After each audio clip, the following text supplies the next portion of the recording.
Si Cabral ba? Kasi ang dami ko na nababasa, Eric. Ito bang si Cabral ay buhay pa talaga ito? Or anong tingin mo? Patay na Tugtog yung talaga sabi siya, mo. ma'am. Okay. Pero may mga nagsasabi na patay na siya ng dinala doon. Wow. Hindi hindi daw doon talaga namatay sa Who's sa murdered? bahay na yon o sa bangin. Mm. She was murdered somewhere else. May teorya na ganon. Pero Yeah. ayaw na magsalita ng pamilya, parang inihulog lang siya doon para lumabas na nagpakamatay o na-aksidente. Open-ended. But maraming nagsasabi, ma'am, na like si Governor Chavez Singson, sabi hindi, pinatay yun, hinuhulog lang yun doon. Para nabaliw sila, di ba, na papa-aresto ko kayo. Mga ganun, putangin na, pa-aresto. Inciting to sedition, tarantado, di ba? Para Ay, siyang, never nagkaso si PRRD sa oh, California. Never nilang no. kinasuhan si Trillanes kahit binabastos siya. Diba? Kasi nga, advocate, Sinasakyan niya pa. fierce advocate si PRRD ng freedom of expression. Yeah. Minumura na siya habang siya nagsi-speech, no? Pero sasabihin niya, enjoy your freedom of expression. Tapos sasabihin pa niya, Eric, alam nyo, mahal ko kayo. Maniwala man naiyak ako. Maniwala man kayo, hindi, mahal ko kayo. Ano naman yung kagandahan talaga ni Bangag, talagang bobo talaga. Lalo niya tuloy inangat si PRRD at ang mga Duterte sa mata ng Pilipino. Diyos me, Eric, alam mo ba yung mga kaibigan ko na dati ay mga dilaw? Ilaw. Ngayon nakikita nila na grabe ang galing pala ni PRRD. Sinabi mo yun, parang not really, no? So parang ito yung ginawa niya, talagang inangat niya si PRRD lalo pa, no? Yeah. By wanting to eliminate PRRD, lalo pa niya pinalakas, no? Yeah. By wanting to take the Vice President out of the picture, lalo pa niyang pinakita na presidential. Yan ang maganda sa buhay. Na turnover ang ilang mga USB or flash drive na naglalaman ng conversation niya kay Marcos at mayroon na yata siyang affidavit na na-execute, Ma'am Lorraine. Eric, could you clarify a little bit? Ano yung role ni Adrian Bersamin in all of this? DPWH siya? Siya? Presidential Legislative Liaison Officer. Undersecretary directly reporting to Marcos and secondarily kay lolo niya Lucas Bersamin. Alam mo, ano talaga, parang yung ama niya, no? Ito si Bongbong Marcos, ang ginawa niya talaga, kinurap niya ang gobyerno, no? I'm pretty sure, no, there are a lot of them there who really had good intentions when this whole thing started, when his administration started, no? That they really wanted to serve the Filipino people, etc. Eric, we work with a lot of them. No, we work with a lot of them, and yet now I cannot even recognize them anymore. They're unrecognizable. Those people that I thought were principled and courageous and really loved our country, turns out hindi, no? So parang ang ginawa ni Bongbong Marcos, katulad ng ginawa niya ng tatay niya, ngayon, kinukorap niya ang Armed Forces of the Philippines. Kadaming suhol, kadaming bribe, di ba? Kinukorap niya itong mga mabubuting tao, mga mabubuting lingkod bayan. Alam mo, yan ang hindi natin dapat pwedeng patawarin dyan sa hayop na yan. Kasi it will take so many years to undo all of this. All the damage that he has done, this 3 or something years that he sat there in Malacanang snorting cocaine up his nose and doing all sorts of chupa-chupa whatever there. No? Kung ano pinagagawa niya, pera pa natin yan. The chupa-chupa. Yun, kadiri. Imagine it. Ito kasi si Dean talagang kailangan mo ba? Kakadiri kasi I mean, it's really perversion, silang, dyan yung asawa. It really, kaya parang it's something that really has stuck in the minds of Filipinos. And how are they responding to it? Diba? They're not even responding properly to it. Diba? Ignore lang, napaka-arrogante ng pag-ignore nila. Arrogante, siguro takot na takot siya. Siguro sabi niya na, pwede rin. Gusto ko pa naman. Maganda yung tanong mo kanina, kasi ano bang role ni Adrian Bersamin? Maliban na pagiging head ng Presidential Legislative Liaison Office, na siyang naglilinya ng Malacanang agenda at doon sa priority bills sa Talaga Kongreso. yun? Napakahalaga Oo, ng office na yan. mahalaga yan, Ma'am Lorraine. At may kapartner pala ito, Ma'am Lorraine, habang nag-uusap tayo, may nag-forward dito ng message. Hindi na rin makita ngayon, si Undersecretary Jojo Cades. Dalawa sila. Itinago ito ni Marcos, si Jojo Cades, sa DOJ.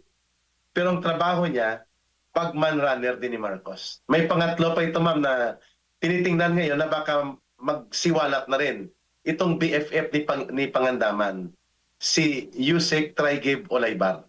Mm. So tatlo ito, Yusek Jojo Cades, Yusek Adrian Bersamin, Yusek Traigib Olaybar. They are into the ground operations ng collection, distribution, Grabe, no? filing ng mga ninanakaw na pera. Mga kababayan. Kaya nga, ito silang mga minensyon ni Saldico. And they are now nowhere to be found maliban kay Yusek Adrian Bersamin na naglakas loob ngayon na mag-execute ng affidavit subject to confirmation coming from Congressman Leandro Libeste, but the USB flash drive containing messages, several months of delivery, Ma'am Noreen. I think 7 months of delivery. Buwan-buwan, linggo-linggo may mga delivery ng mali-maleta at mga armored van na mga pera na si Marcos ang kanyang clearance. Sir, nandito na. Mayroon dito ganitong amount, mga inaayos kong computation kung sakto sa 7 billion pesos, sir. At lahat ng ito, Ma'am Noreen, Ganon ka-detalye, Eric? ganon kadetalye, ma'am, ang messages, screen grabs, screenshots na nakasave sa flash drive. Hindi pa ipinapakita, Ma'am Noreen. Wow! Nakaka-speechless. So talagang talagang solid. So, hindi ko, okay, my usual question kasi, and then what does he do? Kasi with that money, may sakit siya, di ba? Mhm. Hindi ko gets yung under ng utak ng mga ito para talagang wala na talagang kaluluwa itong mga ito. But anyway, that if I were them, no, tama talaga yung ginagawa nila. Kasi wala yun ang protection nila sa buhay nila pag nagsabi sila ng totoo. No, kasi titignan lang nila si Cabral ba? Kasi ang dami ko na nababasa, Eric. Ito bang si Cabral ay buhay pa talaga ito? Or anong tingin mo? Patay na talaga siya, ma'am. Okay. Pero may mga nagsasabi na patay na siya ng dinala doon. Wow. Hindi daw doon talaga namatay sa Who's murdered? sa bahay na yon o sa bangin. She was murdered somewhere else. May teorya na ganon. Pero Yeah. ayaw na magsalita ng pamilya, parang inihulog lang siya doon para lumabas na nagpakamatay o na-aksidente. Open-ended. But maraming nagsasabi, ma'am, na like si Governor Chavez Singson, sabi hindi, pinatay yun, hinuhulog lang yun doon. We have received information about that. At ang driver kasabwat yun, kaya hindi na makita ang driver niya. Yung 2 hours gap na nawala sila at sinasabing nandun siya iniwan, hindi ka panipaniwala yun. Pinatay yun at itinapon sa bangin. Para lumabas na disgrasya siya doon. So, itong mga nagpo-protect pa kay Bangag ngayon, no, they're protecting him still. What makes you think that you're safe, no? What makes you correct. think that, that everybody is everybody is dispensable? No, walang kaibigan yung mga addict na yan, no?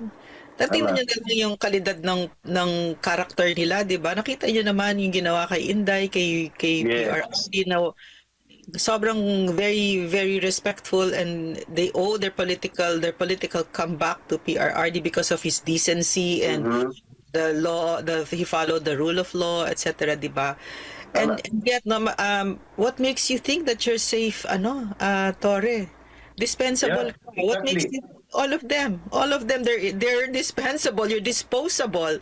Ngayon, syempre, you serve a purpose. Yan, kahit si Claire Castro, nakikita ko na yun yung alam mo ba, tingin ko sa kanya, naawa ko sa kanya kasi baboy na baboy siya, no? Talagang people hate her, and she's really kind of stupid, no? So talagang, at saka walang breeding, walang nothing. She's nothing going for her. Siya yung ginawang ramming shield. Parang siya yung tagatanggap ng mga 'di ba? Siya yung tagatanggap ng mga dapat kay Bangag dapat 'yon, 'di ba? Pero marami pa rin nakakahabot na batok kay Bangag. Yung talagang role niya, ma'am, eh. Tama ka. Yeah. Mang Pasar, at manggulo Yeah. para lang lituin ng tao, pero tanggapin niya rin ang kababuyan na galit Yeah. ng taong bayan na para sana kay Marcos dahil siya ang muka ng Mm. kababuyan ni Marcos, siya ang nag-absorb. You're correct about that. Oo.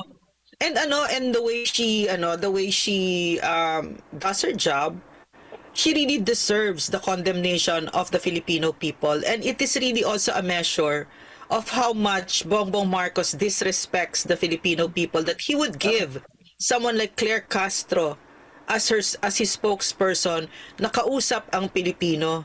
Ang mga kapapuyan yan, sino ba putangin nang yan? Ba't mo hinaharap sa sampaling ko yan? Nakainis, di ba?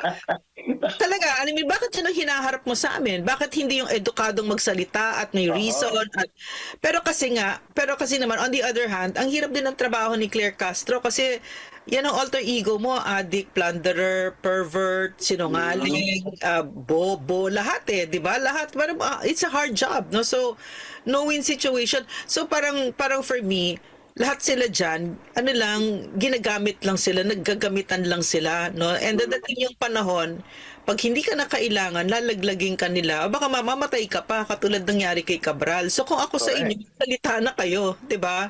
Pabagsakin natin yung hayop na yan para mag-resign na siya, no? Naalala mo, ma'am, kung bakit paano sinabotahe ang totoo at seryosong impeachment complaint?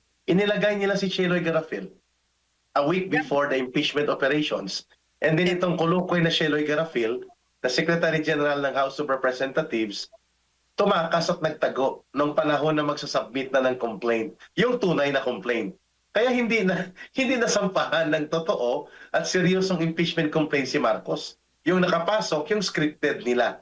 Sapagkat bahagi ng pagtatapon na yon, yung paglalagay ni Marcos doon at ng kanyang asawa na si Lisa kay Sheloy Garafil. It was intended really to sabotage the real impeachment complaint. At yung sinasabi mo, ma'am, yung paglalagay dyan kina Boying Rimulya, na alam naman natin hindi siya dapat na ilagay dyan dahil wala siyang standard of probity. Yung pagiging politiko nila at mga maruruming laro ng politika ang kinasasangkutan nila ng pamilya niya, he does not have that probity and moral authority na maging ombudsman. Sapagkat ang laro nila ay maruming politika pero ipinilit ni Marcos. Kagaya ng pagpilit niya, ma'am, na ilagay si Romualdez para maging kasabwat niya na mastermind upang sindikatuhin ang budget. Right now, sabi mo nga, Ma'am Lorraine, mga kababayan, there is a way for truth to come out. Who would expect that a certain Yusek Bersamin, apo ni Lucas Bersamin, pinagkatiwalaan ni Marcos, ngayon ay nakahanap ng lakas ng loob dahil nanganganib ang buhay at seguridad ng pamilya niya at ng kanyang pagkatao, lumapit kay Congressman Leandro Libeste at ngayon may mga ibinigay na mga ebidensya that would corroborate and confirm what has been divulged already ng ilang sindikato na inner operator ni Marcos like Saldico. At mukhang marami pa ang susunod dito, ma'am. Baka sumunod na rin si Lucas Bersamin at si Amina Pangandaman sapagkat ang utos na ibinibigay ni Marcos ang nagpapatupad kung paano katayin at gawing sindikato ang budget. Si Pangandaman is isa sa mga gumagawa ng execution ng ganyan, including ang paano ibababa ang budget para makuha ang pondo, ma'am, si Bunuan, yung DPWH secretary niya. And all of this, ma'am, nasa conversation ni Bersamin, Adrian, at mukhang inilagay na niya sa affidavit ang ilang revelations na ito, ma'am Lorraine. Oh my. So you know what? Even though it seems na they're very powerful right now, lahat yan ay temporary, no? Lahat yan lahat yan may hangganan, no? So ang punto ko dito, yung ginagawa ni Undersecretary Adrian Bersamin, yung boses niya mahalaga yan, no? Lahat ng boses natin dito mahalaga. Lalo't lalo na tumatayo ka ng ganyan at a time na pwedeng mamiligro ang buhay mo. Pero history is replete with stories, no, of vindication, no, pagkapag ikaw ay isang tao na may integridad at tapang na gawin yan. And the Filipino people are a very forgiving people. To too forgiving, in fact, no. So kasi kung ako yan, no, yung mga Marcos noon, dapat inano na yan, minasketry, as in line to the wall, and then Yeah. pinatay na dapat. Binitay dapat sila. Yeah. Pinitay dapat sila. So history Mm. is giving us another chance, no, to redeem ourselves. So I'm happy that a lot of, wow, I didn't know na ganun pala yung kay Adrian. Akala ko ano lang, simple na ano lang. Bagman runner kasi ito, ma'am. Mabigat yun. Ang bigat-bigat. Oo. Hindi. May mga messages, ma'am, na sir, nandito na ang 7 billion. I-account ko lang ito, din na-deliver na. May mga ganong exchanges, ma'am. At ang number, verified kay Marcos. And then, Sumasagot siya. Sumasagot siya, ma'am, sa message exchanges. Okay, sasabihan ko si John Baris. Si John Baris, ma'am, parang isa sa mga driver niya ito sa Forbes. Doon sa kanyang bahay sa Forbes. So, nag-exchanges talaga. May mga instructions. Hindi pa natin nakuha ang buong snippets kasi there are attempts now na patahimikin si Leandro Leveste. At i-manage na wag umalagwa si Adrian Bersamin at wag sumunod ang lolo niya na si Lucas Bersamin at mukhang minamanage ngayon, ma'am. Dahil nga nag-leak na, ito ang nag-leak kasi nito una, ma'am, itong tarantado na hindi pa napaghandaan pero dahil tarantado nga at gustong pumapil ang komunista, si Antonio Tinio ang unang nag-leak nito. Pero mas kapani-paniwala ang discussion ni Congressman Igay Arese. Yeah. Kasi yung mga komunistang yan, gusto lang mag-credit grab para makapag-recruit, para makapag-fundraising. Nakikisawsaw nga dito kay Epstein Meron pa silang mga kung ano-ano investigation. Nakikisawsaw pati hindi ba lahat yung Palestine sawsaw para lang makapag-recruit, magalit yung mga anak natin. But anyway, parang ano pala, no, parang ganyan pala yung nangyayari ngayon, Eric, no. Maganda 'yon, no, ang lalim no. Mabigat ito, ma'am, ha? Kasi, ma'am, at a time na sinaraduhan na ni Ping Lacson at nila Tito Soto na inabsuelto na si Marcos, sa draft report ng Senate Blue Ribbon Committee, tumahiming na lumabas ito. Di pa iyak ngayon si Ping Lacson. Anong tawag mo dito? Gawa-gawa ng ito ni Bersamin? He was part of the inner circle. Presidential Chief ng Legislative Liaison Office ni Marcos ito at konektado sa operations nila day to day, including ang pagkonfirma ni Toby Chanco that indeed nakatanggap siya ng billions of pesos from Adrian Bersamin upon instructions of Marcos, pero alam ni Bersamin na ang pera galing sa SOP o kickback na ninakaw ng mga proyekto. Alam mo yung tragedy ni Ping Lacson, no? There was a time when people believed that he was really fiercely anti-corruption, 'di ba? But everything that he does here negates all of that. Lahat 'yun wipe out, no? Tama. And I don't think he really meant it, no. Now we see his character. Pwede pala talagang wala talagang integridad ito mga taong ito na nagpanggap-panggap na katagal-tagal posing na anti-corruption. Pero ngayon maglalabas siya ng finding na inaabsuelto niya ang pinakamalaking mandarambong na napakadaming ebidensya na ibinigay, no, sila Gutesa, kahit si Saldico, etc. And then he'll say something like that. So that's his tragedy, no, that his lifetime's work, no, a work of a lifetime is wiped out, no, and he's going to go down in history as that senator who covered up for the biggest plunderer in our country. I agree. Tama ka doon, Ma'am Noreen.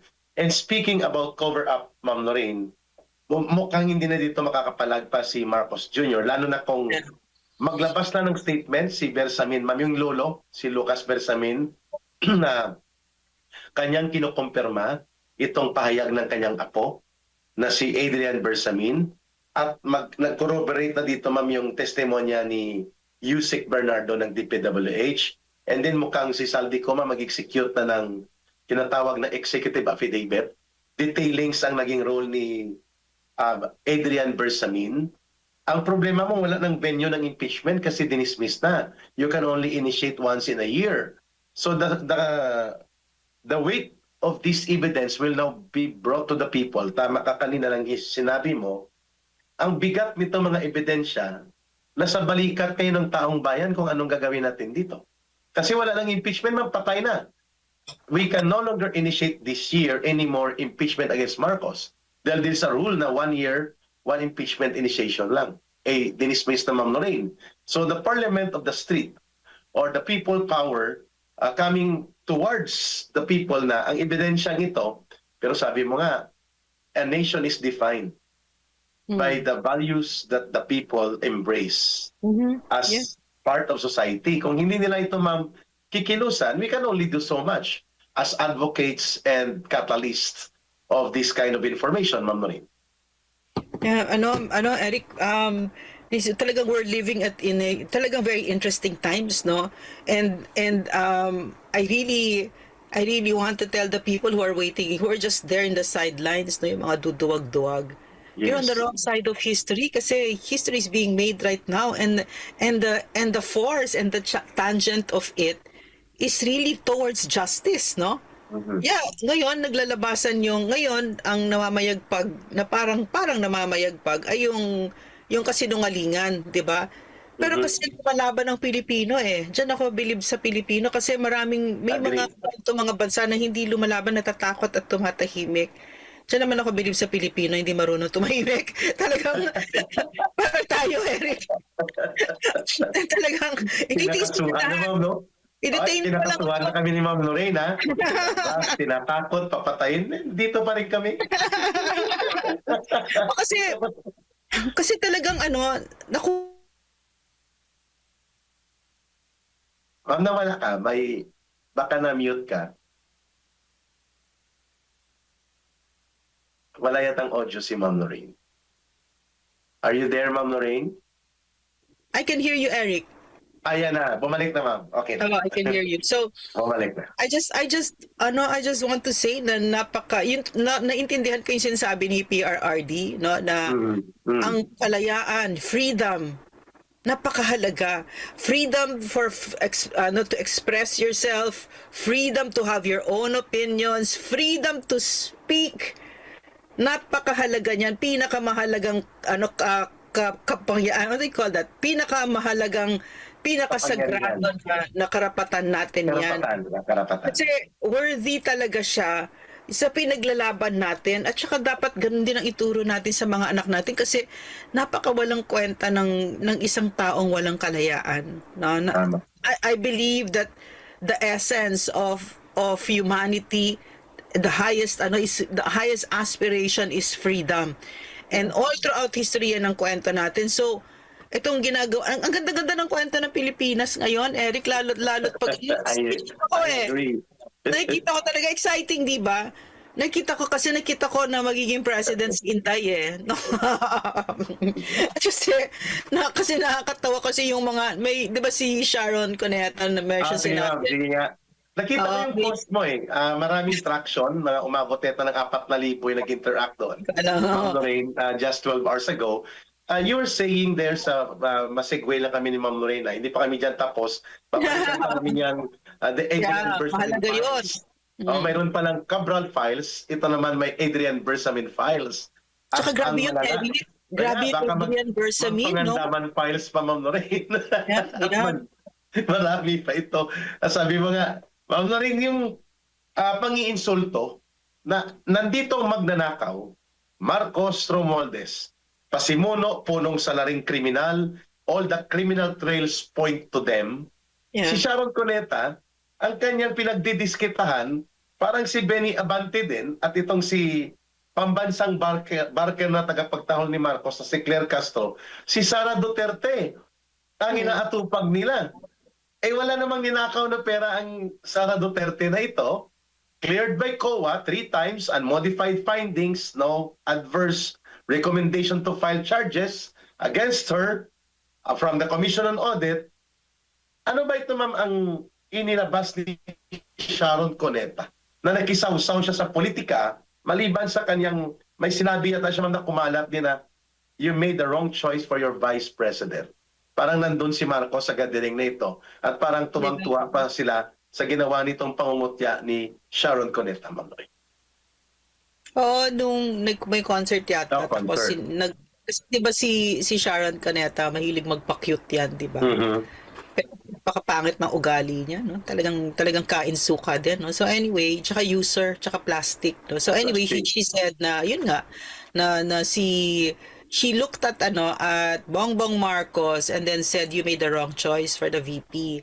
But you know what? Oh, I do agree with her. I agree with her. Talagang sana si Bongbong Marcos ang vice president niya si Kiko. No, kasi mas bagay talaga sila.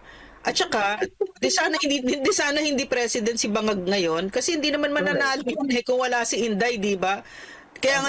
Kaya nga niya binudol-budol si Inday at talagang niloko si Inday, no? Pahawak-hawak kamay pa, pabait-baitan ng gago. Yeah, Oh, lahat sorry. sila, buong pamilya nila, no? Makita mo, Payakap-yakap.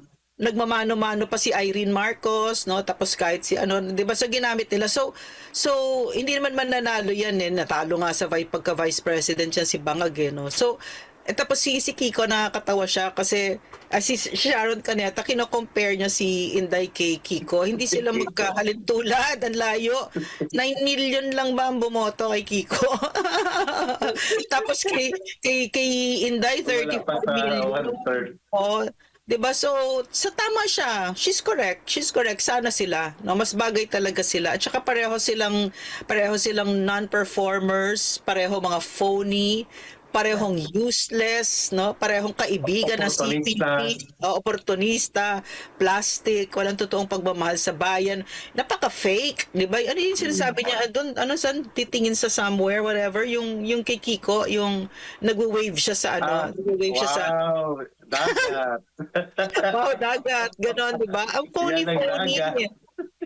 Kadiri, di ba? So talagang bagay na bagay sila. So I do agree with Sharon Cuneta that sana si Kiko Pangilinan yung naging mas bagay sila ni Marcos. Kasi Ma'am Lorraine, with or without Marcos, Sara Duterte would easily win the elections.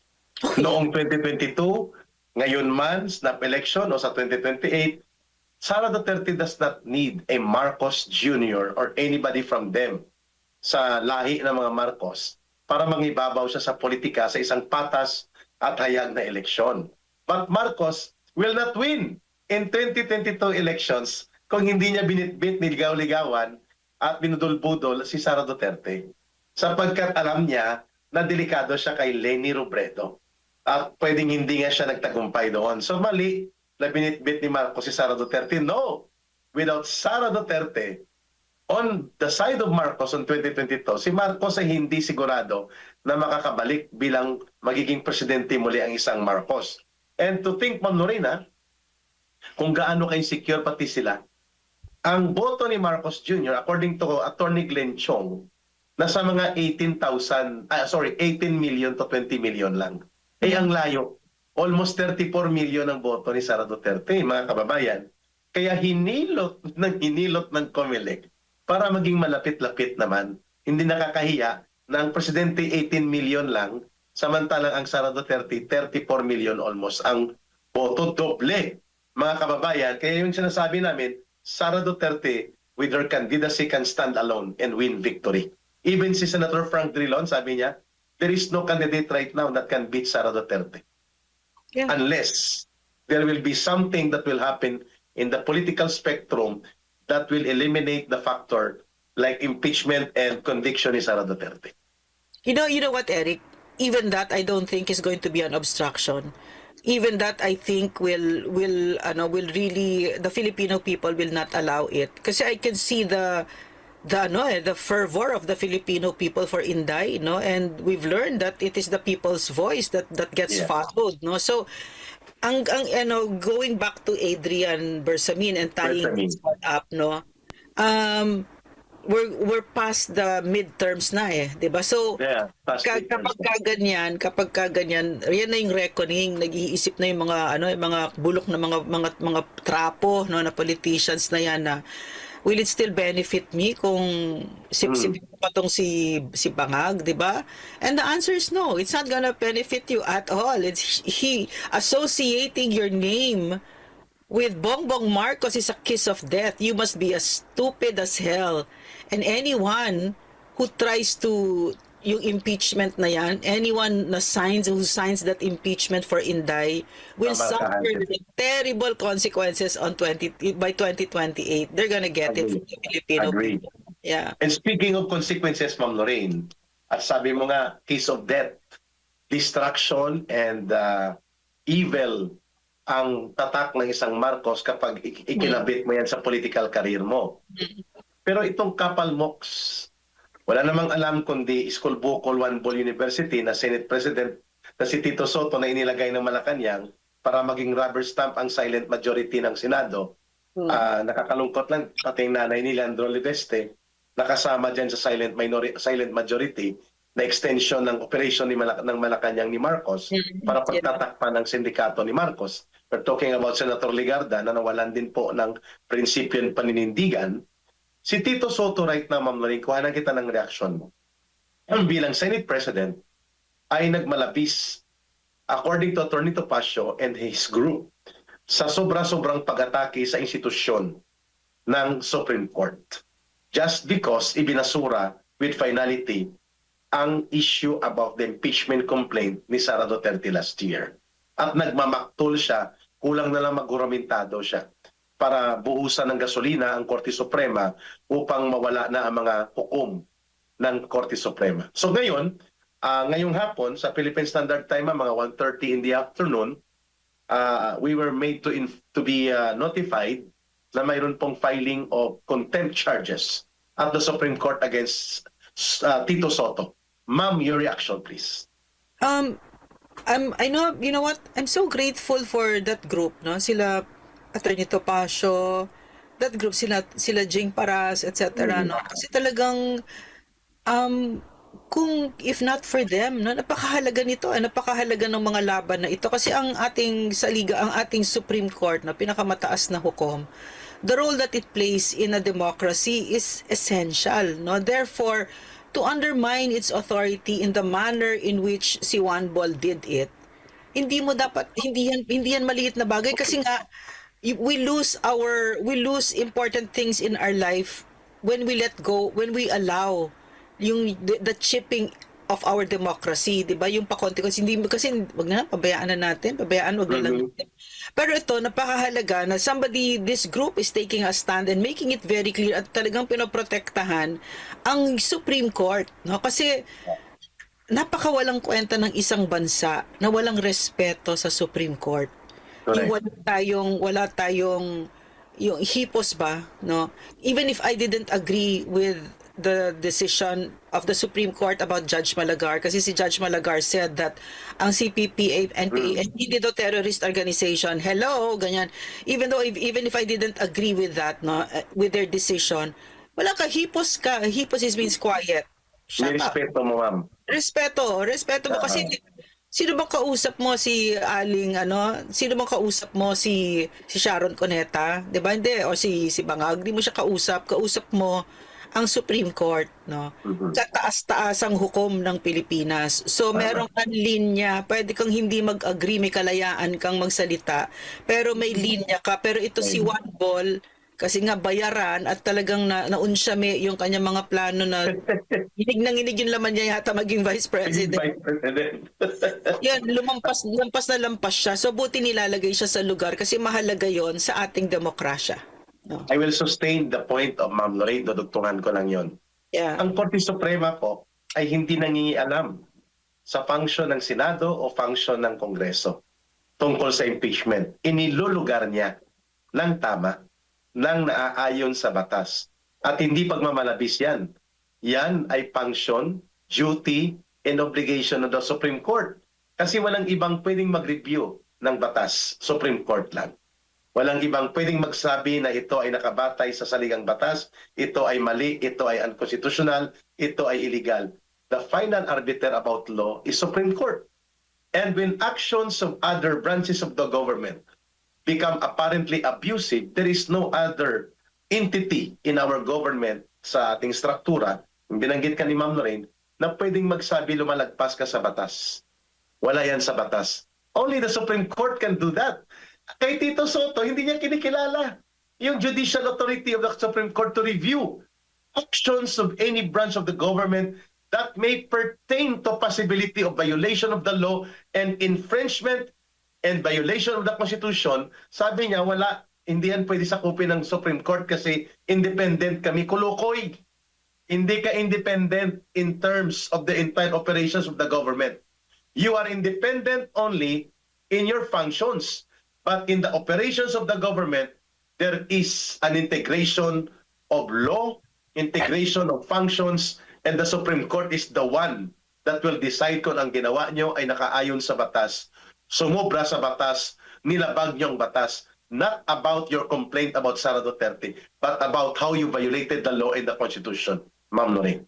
Ang ganda-ganda nung decision na yun. Tsaka yung makita mo, government in motion, ang ganda nung tayo ng Supreme Court kasi ang ginawa nga nila ay yung impeachment process na napakahalagang proseso sa isang demokrasya na habulin ang mga abusadong mga officials na dapat mo siyang ma-impeach, no?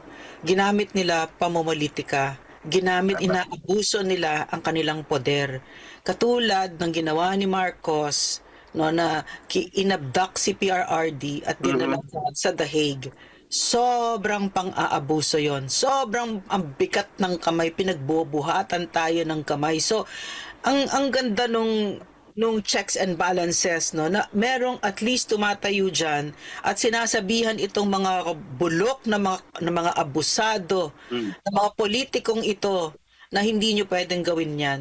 Yan. Ang ganda-ganda ng pagkakasabi, ang ganda-ganda ng binabasa ko pa rin hanggang ngayon, and Ganda, ma'am. the majesty of the law, no.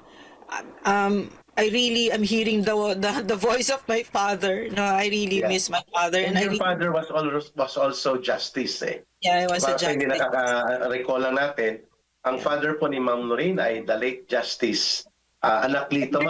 Badoy. Justice po yun ng Sandigan Bayan. Yeah, tsaka hindi siya magnanakaw, prinsipyado siya, May- tapos Hindi nga siya nagpabayad para pigilan ang issuance of arrest order. house Laban kay arrest, Estrada. Yung house House arrest din. arrest. Kasi sa anong sabi nga niya, ma'am, sa desisyon na yon, pantay-pantay. pantay-pantay ang lahat sa pagpapatupad ng batas. Whether you're a prince or a pauper, kay mayaman ka, o kay mahihirap, lahat tayo pantay-pantay. Pero he had, Makukulong ka. tsaka hindi mo kailangan ng house arrest kasi bakit? Porket naging president, lahat tayo pantay-pantay. Diba yun ang sinabi niya? Siya ang gumawa ng desisyon na yan, di ba? Oo, pero nag-retire siya in the middle of it all. Tapos binigyan ng house arrest si Erap. Wala ang tatay ko doon. No? Tapos Pero na siya. at saka nung na raffle yung case kay Papa, agad-agad may bribe, no, na 75 million, no. Pero yung And nakita that ko was kasi 25 years ago. 25 years ago, yes, you know what? Malaki yun. Hindi man lang kumurap ang tatay ko. Kasi pero nakita ko yun buong buhay ko, hindi kumukurap ang tatay ko. So, pagka ganyan, hindi kasi siya kurakot. Hindi napakasimpleng tao. So, nakikita ko ngayon, itong mga Supreme Court justices, no, na binabribe yan, sinusuhulan yan, for sure. Kasi nga may lumabas na nga na ng korte sa Delaware na si Martin Romualdez ay nagbribe ng Supreme Court, no, na justices.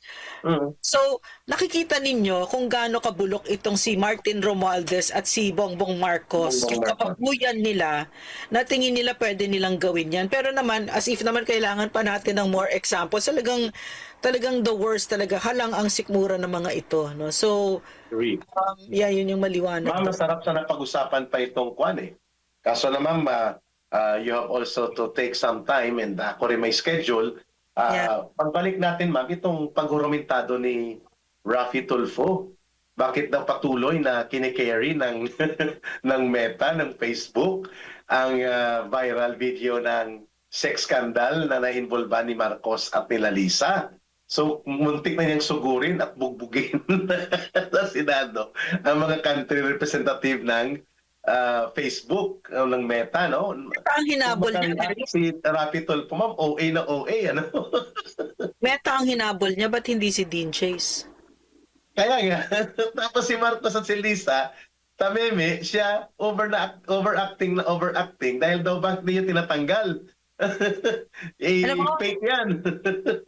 Alam mo, nakakatawa sila, no? Nakakatawa sila kasi nakikita ko ngayon, bawat galaw nila, ang goal talaga nila 2028, 'di ba? So, pumupustura talaga sila at lahat sila yan ang habol. Yung presidency, vice presidency, higher office na nakakatawa kasi ang paniniwala ko kasi talaga the ones who are most qualified for office, no, for it are the ones who don't want it, and that would be Correct. Inday, no? Itong mga naglalaway diyan, naku po, Mariosep, naglalaway yan kasi gusto nila makanakaw ulit, or gusto nila yung siguro katulad ni John Vic, gusto niya magbida-bida ulit, yung Marsha, mga ganyan-ganyan, Marsha Ah, FPJ posing. They love the perks of the job. You know what my experience now with PRRD, why I love him so much, no? When we were in Malacanang, parang you could tell that for him, hindi siya attached, no? Tapos sinasabi niya sa amin, tsaka sinasabi niya sa mga tao, hindi akin ito, punta kayo dito, tapos i-enjoy lang natin habang nandito tayo. Pero hindi yung enjoy na magpa-party ka na ang Pilipino ay, wala, enjoy lang natin. Ang ganda ng table napkin natin. Ang ganda ng tinan mo, Maritime Merienda Libre, gano'n. sa anim na taon ni Rodrigo Duterte, hindi ko narinig na nagpa-party sa Malacanang. No. Na parang may mga fireworks. No. If there were the functions that I went to, they were official Formal lang, functions. simple. Official functions. So, simple siya pero elegante, good taste, no? Oo, Maganda hindi niya. yung So, parang may mga kung ano-anong kaik-ikan at ginagastusan ng millions of pesos para magpabunggahan sa loob ng Malacanang. alam mo si PRRD, very honorable man yan. Tsaka talagang kung ano yung ginagawa niya in private, no? Kunyari, kakain kami, maliit lang yung pagkain namin, simple. Hanggang sa in public life, very consistent siya. Yes, At saka yung pakiramdam ko noon, Eric, mga kababayan, parang lang kami mga ordinaryong tao na binigyan ng extraordinary na duties, na responsibilidad. Ganon. Hindi ko tulad ng mga ungas na to, mga ulol na to. Grabing entitlement, Mga no? baliw, di ba? Oo, parang nabaliw sila, di ba, na papa-aresto ko kayo. Mga ganun, putangina, pa-aresto. Inciting to sedition, tarantado, di ba? Para siyang, Never nagkaso si PRRD sa Oo. California. Never Oo. nilang kinasuhan sa Trillanes kahit binabastos siya. kasi nga, Diba? advocate, Sinasakyan niya pa. fierce advocate si PRRD ng freedom of expression. Yeah. Minumura na siya habang siya nagsi-speech, no? Pero sasabihin niya, enjoy your freedom of expression. Tapos sasabihin pa niya, Eric, alam nyo, mahal ko kayo. Maniwala man kayo, hindi, mahal ko kayo. Enjoy your freedom of expression. Tapos yung mga CPP, enjoy ko mga Naalala mo yan bang nila. umakyat siya sa entablado? Yeah. Sa State of the Nation Address? Yeah. At sinabihan niya na nirespeto ko kayo. Pero yung ipa-ambush nyo ang aking Presidential Security Group at paano kung nandun ako at namatay ako tapos you're talking about peace talk? Ano kayo? Ganon siya ka-prangka mag-deal. Walang kaplastikan, kaya nga ang tabag sa kanya eh. Rodrigo Duterte, as authentic as he is loved by the people because nakaka-identify ang mga Pilipino sa kanya. He is no different from them. He is one of them. You know what, Eric, after some time has lapsed, how many years that he stepped out of office, the funny thing is I see him even more clearly now when I look back, no. He was really a philosopher king. He was a warrior. Yeah, correct. He was a lover. He's such a lover. He's such a lover boy. And he loves the Filipino people, loves the little children, loves the poor, and he was a magician.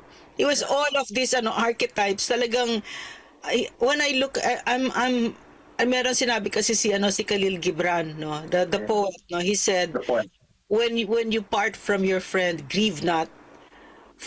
Parang I'm sorry, I'm not ang sinasabi niya, grieve not because it's not a faithful because he will be clearer, your friend will be clearer to you as the mountain is clearer from the valley to the climber, no. So correct. I see him so much more clearly now. I see his heart so much more clearly now, and the blessing and the privilege of my life was to have worked under the leadership of such a president, no. Correct. And that is what the Filipino people are missing on him. Yan ang nawawala na factor sa governance.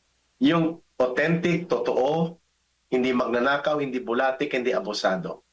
Masakit magsalita sa mga kriminal at mga abusado, mga kurakot, pero mabait at mapag-aruga sa tao. Yan si Rodrigo Duterte. At action man yun, hindi yun bulatik. Napa-English ng speech dyan, no? Wala namang ginagawa. Kita mo, Ma'am Noring, sino lang ba ang nakapaglutas 3 araw tinapos niya ang 5 taon na problema sa laglag bala sa airport. Ah, Siya yung basura ng Canada na tinambakan tayo yeah. ng mga medical waste nila at kung ano nung kabasurahan, walang may nakagawa, pinabalik niya.